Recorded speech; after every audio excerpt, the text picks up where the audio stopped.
Welcome to Justice Matters. I am Denise George, Attorney General of the U.S. Virgin Islands. Justice Matters is a program aimed to inform, encourage, and engage you with knowledge of Virgin Islands laws that affect our everyday lives and our community, including insightful discussions with special guests on the laws and related topics so you can be empowered with knowledge to make a difference. Today's topic is to plea or not to plea, the pros and cons of plea bargaining. We will have a lively discussion with one of our own top prosecutors on this often debated and controversial topic that very few people really understand. You have seen the headlines of defendants pleading guilty to all sorts of crimes. So, what is a plea bargain? Sometimes called a plea deal or just a plea, and it often conjures up mixed feelings in our community.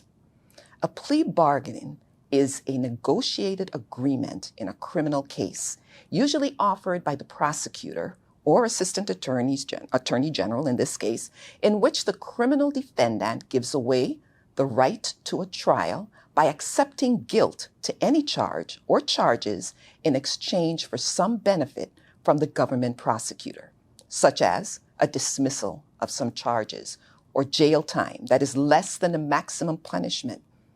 Here's how it usually works in summary. First, the prosecutor decides whether to offer a plea, when to offer it, and what's contained in the plea offer. The prosecutor makes a plea offer to the defendant's attorney to maybe plead guilty to a lesser crime with lower maximum prison sentence that the defendant would be facing if he were to be convicted after trial. Then, if accepted by the defendant, it eventually goes to court, where a judge reviews the plea agreement to assure the defendant entered it voluntarily. The defendant must state in open court, among other things, that they're pleading guilty because they are guilty, for the court to accept the guilty plea. Plea agreements are very common throughout the nation. According to the Innocent Project, 97% of criminal cases are disposed of by way of a plea bargain. So why is plea bargaining so favored in our justice system? Mostly judicial economy, efficiency, and certainty. Say, for instance, when the prosecutors have evidence that someone is guilty, a plea is a chance to secure a conviction and a punishment without the time, expense, and uncertainty of trial, or taking the risk of getting an acquittal or not guilty verdict. The defendant, on the other hand, has a chance to lock in a sentence that's much more lenient or much more benign than a maximum sentence that they might be facing if they were convicted at trial. The courts highly favor pleas because plea agreements administer justice while reducing the criminal docket and extraordinary expenses of trial. Just think, there are hundreds of criminal cases handled in the Attorney General's office right here in each district, St. Thomas and St. Croix, at any given time, and growing because crime never takes a holiday. Imagine the backlog since COVID shut down. There is no way that the Superior Court system can have trials for all of these cases. Even some of our criminal laws are made to facilitate plea bargaining, particularly for first-time, petty, or non-serious and non-violent offenses. For instance, Title V VIC Section 3711C. We usually just refer to it as 3711C and refer to it as probation without conviction. It says, upon a finding of guilty or upon receipt of a verdict of guilty or a plea of guilty wherein the alleged offense did not result in the personal injury or death of any person, or where no deadly weapon was used in perpetrating the crime, the court may, without entering a judgment of guilty or accepting the plea, and with the consent of the defendant, defer further proceedings and place the defendant on probation, provided the accused has never been convicted of a misdemeanor or felony. Upon fulfillment of the terms of probation, the defendant shall be discharged without court adjudication of guilt and an order shall be entered expunging the finding, verdict, or plea of guilty and all records. Another program under our laws that is often used in plea agreements for first-time offenders who commit non-serious misdemeanor offenses is the Pretrial Intervention Program, or as we call it, PIP. In summary, to qualify, the defendant must meet certain requirements, including having no criminal history whatsoever. PIP is a program of community supervision and services. In lieu of going to trial, the first-time offender's case is diverted away from trial and into the PIP for a period of time. Upon satisfactory completion of the requirements of the program, the defendant's case is dismissed and the record expunged. Also, our criminal statutes give a range of exposure to incarceration within which a prosecutor and a defense attorney can negotiate. So, for instance, let's say for the criminal offense of assault in the third degree, whosoever under circumstances not amounting to an assault in the first or second degree assaults another person with intent to commit a felony shall be fined not less than $500 and not more than $3,000 or imprisoned for not more than 5 years or both. The not more than means anywhere from 0 time in prison to a maximum of 5 years for this offense, so there is leeway there to make plea offers for less than the maximum within that range. Still, any offer is at the discretion of the Attorney General or prosecutor. That being said about the pros, there are also cons with the plea bargain process. There are concerns by some that many defendants enter these agreements without fully understanding the implications, such as judges are not required to follow a plea bargain agreement, which means that although the prosecutor and defendant may agree to a plea bargain, a judge can void that agreement, and the judge can impose a longer sentences or decide that the sentence or no sentence should be imposed. And plea bargains eliminate the chance of an appeal. So if a case goes to trial and defendant loses, he normally would have a right to appeal. However, if he pleads guilty, that right to appeal is either limited or completely gone.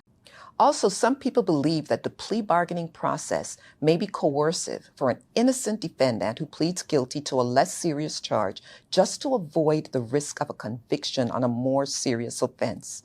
So how about those pros and cons? And what's behind arriving at a plea offer? Joining me now is Deputy Attorney General Eric Chancellor, who has unique perspectives on plea bargaining. The Deputy Chancellor was invited just a couple years ago by the State Department to give a talk in the country of Montenegro on plea bargaining. And we're going to talk a little bit about that. Welcome, Attorney Chancellor. Thank you, AG. I'm happy to be here to talk on this very interesting subject. How did you get involved in there to be able to talk about plea bargaining and everything, and why? Well, it was very interesting, actually. A couple of years ago, while I was criminal chief in the St. Croix division, I got a call from someone from VIPD asking if I would host this delegation that came over from Montenegro with State Department representatives. Montenegro is actually a country in the Balkans, and it used to be part of the former Yugoslavia, which was one of those Soviet satellites countries. Interestingly enough, it only became an independent country in 2006, so it's relatively new. So the delegation come over, and they were doing a tour of the United States, and they passed through the Virgin Islands, and they were looking at the legal systems, and it was actually a group of prosecutors that the State Department was touring throughout the United States. They came here, and they came over to our offices, and we had a conference, basically a sit-down, and they got to ask me questions, and I answered them as best as I could, of course. And they were a great group of people. And after they left, the State Department representatives who brought them along reached out to me and asked if I would come to Montenegro, at their expense, of course, yes, to give a presentation on plea bargaining. And it is an American system. Right here in America, it's like 97% of the cases approximately are settled by plea. So it's really, really very, very much used here. That's true. It is. And that's the problems that they've been having over there. That they have a backed up court system, just like we do. And they need a mechanism in order to get through the deluge of cases that they have. Okay, Something more efficient. And that's what we have. And this is one solution that they could use. Well, why is it a solution? Trials take a lot of resources, energy, and skills to put on. So our system is deluged with the amount of cases that we have. If we had to go to trial and give this formal jury trial process to each case, we would be much further behind than we even are right now. The system wouldn't be able to handle it. Fortunately or unfortunately, plea bargaining has become an integral part of the American system. So much so that it's recognized by the Supreme Court. It's incorporated into our laws. It's just part of the culture of the legal system now. So you look at how long it takes a criminal case to be resolved, or even a civil case. Civil cases can even take longer. So you may have a case language in the court system, and it may be 1, 2, 3 years before it can actually get to trial, just because of the amount of cases and the amount of different procedures that the court has to deal with. So it takes a lot of time. Cost-wise, there's tremendous cost involved in putting on trials. Well, first of all, the court have to pay jurors. Every time you have a trial, the court has to bring in the neighborhood of 100 jurors. You have to pay each one of them. And that's what we're there for, right? But it is what we're there for. That's part of the job. We all accept it. We know we have to work hard. But during trial, a prosecutor is working anywhere from 12 to 14, sometimes 16 hours a day, because you constantly have to be preparing. In addition to that, depending on the trial, you may start preparing for that trial 2-3 months in advance, spending all your time preparing for it, depending on how complicated. Because remember, trials are very complicated, and they take a lot of skill. What are the considerations in that you go into to assure that if you're going to make a plea offer, when we make a plea offer, that it has to be reasonable and to accomplish the objective of what we need to do in getting the conviction that we need? What kinds of things that you look at to assure that the crime fits the punishment? Interesting question. You first have to understand that most statutes, practically all statutes, have a range already. So the legislature has said, this is the range that you can consider for a particular crime that's occurred. And we can go anywhere within that range. And I think that that's a recognition that we have to treat each case on an individual basis. We're not going to ask for the maximum. So it's really on a case-by-case basis, right? Yes. So some of the things we look at would be the nature of the case, right? What is the crime that's being charged? How serious is it? You might look at the background of the defendant. Is this a repeat offender? Is this somebody who is a first-time defendant in the law, first-time arrested?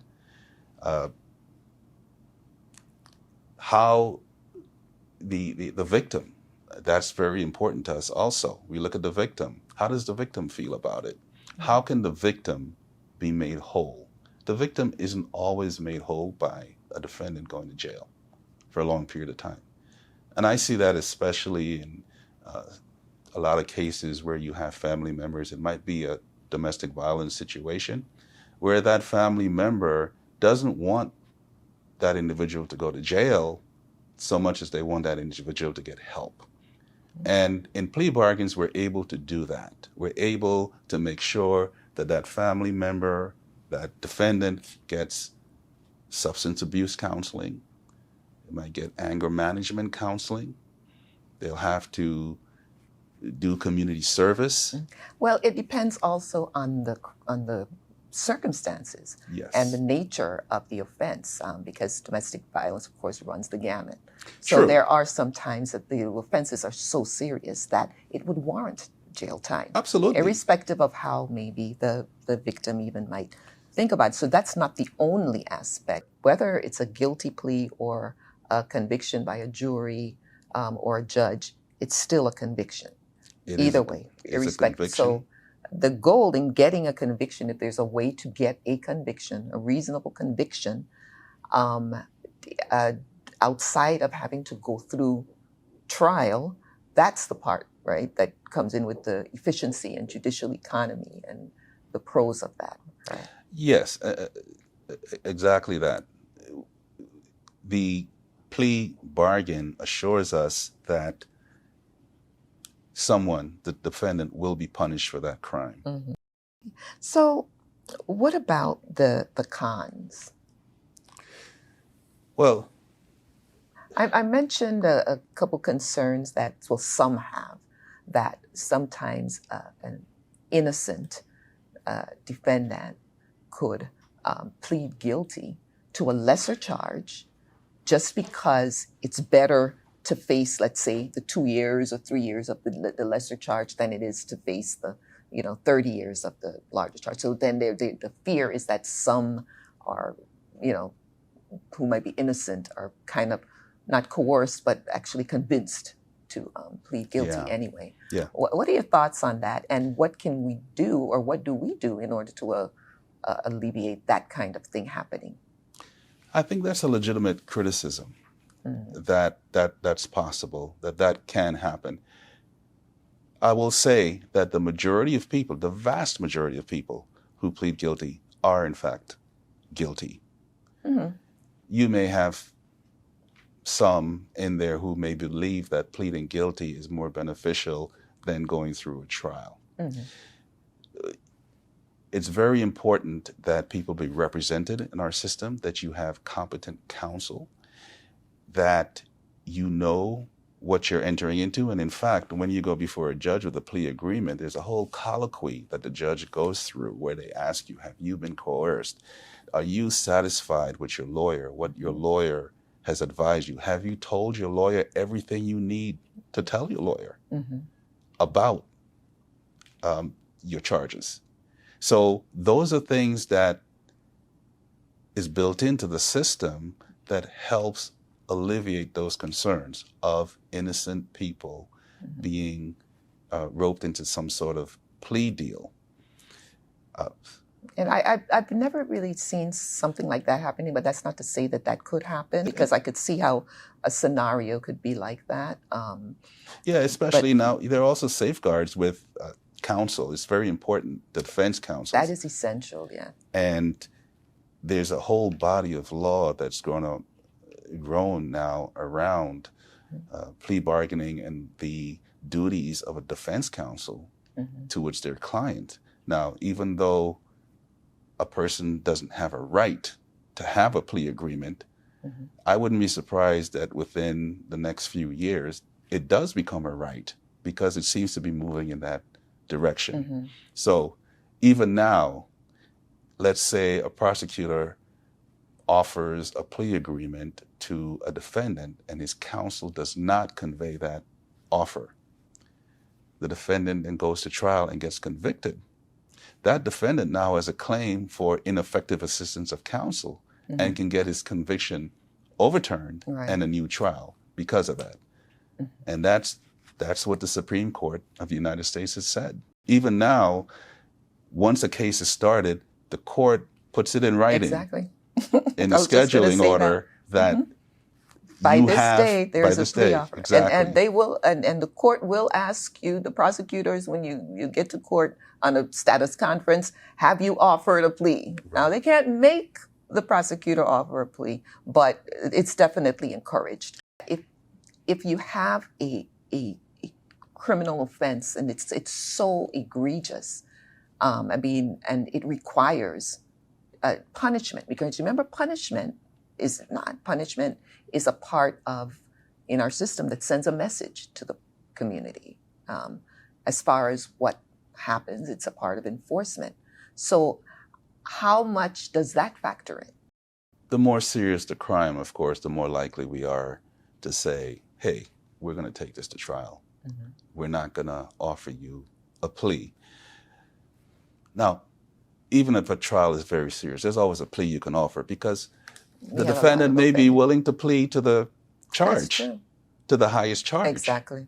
And so, yes, And that we has have to happened. give them the plea, and that's happened. Yeah. I've sent out pleas where we may have charged the defendant with 5 counts, and I give them a plea to 1 count and dismiss the others because that plea is to the highest charge, and they're going to get the maximum sentence anyway. When it comes to sentencing or to presenting the plea to the court, what is it that the courts look at? Well, I know that the court would consider a defendant who freely and voluntarily accepts responsibility in a more favorable light than someone who may have gone to trial and continues to deny in the face of a jury verdict, in face of all the evidence, and defiant about what they've done. Some people believe that the prosecution has too much power, that we hold all the cards. And in a lot of ways, yes, the prosecutor does hold a lot of the cards. I mean, we have to take that responsibility. And I think that, but we do have responsibilities to administer justice as well, you know, to make sure that something is just and fair. What happens if you go to trial? In most cases, what happens? Well, it's a fact that people who enter plea agreements, accept responsibility, and enter plea agreements do less time than people who go to trial and lose. That being said, the vast majority of people who go to trial lose. Prosecution are found guilty. We do, and with right. our office, the majority. Right. With our office, yeah, the rate of conviction in trials is very, very, very extremely high. It's very high. You win. And all over the country it is. Yeah. But the fact is there's also a substantial minority that are acquitted. All kinds of things. All kinds of things can happen. Therein lies one of the dilemmas of plea bargaining for both sides, right? Because the closer you get to trial, from the prosecutor's standpoint, your case can either get stronger or get weaker.